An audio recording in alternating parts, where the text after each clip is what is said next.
still very early stages, by the way. Less than 15% of the votes counted so far. That translates to about 1 million votes. And if that's anything to go by, of course, it seems like we're going to have an incredibly interesting dynamic insofar as how our electoral, constituencies look. You can see there on the leaderboard, very populated at this stage. If you're able to cast your eye on the first row there, the ANC, just over 400,000 votes so far and counting. The DA, just under 250,000.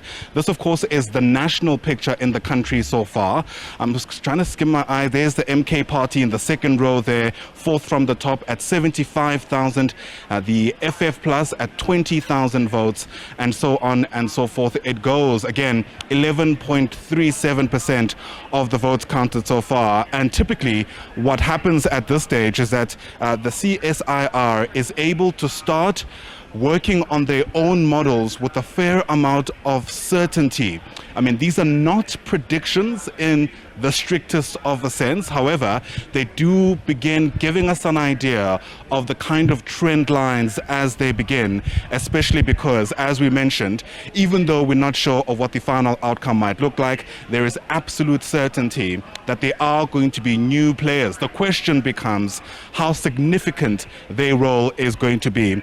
Let's get you a sense of what the provincial picture actually looks like. We standing next to this leaderboard simulation, if you like, to get us a sense of how things are going to look. So we'll start with just the provincial picture in some of the provinces in the country. KwaZulu-Natal has always been a point of interest. Perhaps we'll just kick things off there. We know there's been a new player in the form of the MK party, and at this very early stage, you can see they've already taken some kind of an early lead, 42%, followed by the ANC with 19% and the IFP with 18%. These are the three organizations that were always thought of as having a very dominant role in KwaZulu-Natal. The situation can still change very drastically, and so we'll be watching very closely to see how that unfolds.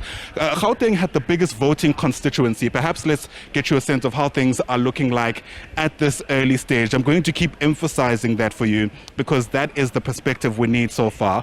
The ANC at a 35% early lead, followed by the DA with 29% in Gauteng.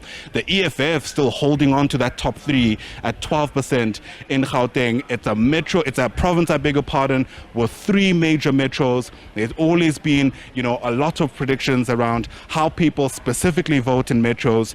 Some of the issues that they have are typically very different, for example, to how people in far-flung areas of the country typically think of and react to our political system. Let's take you to Limpopo. The leader of the EFF was there voting yesterday. We heard that he stood for 3 hours in a queue before casting his ballot alongside other people.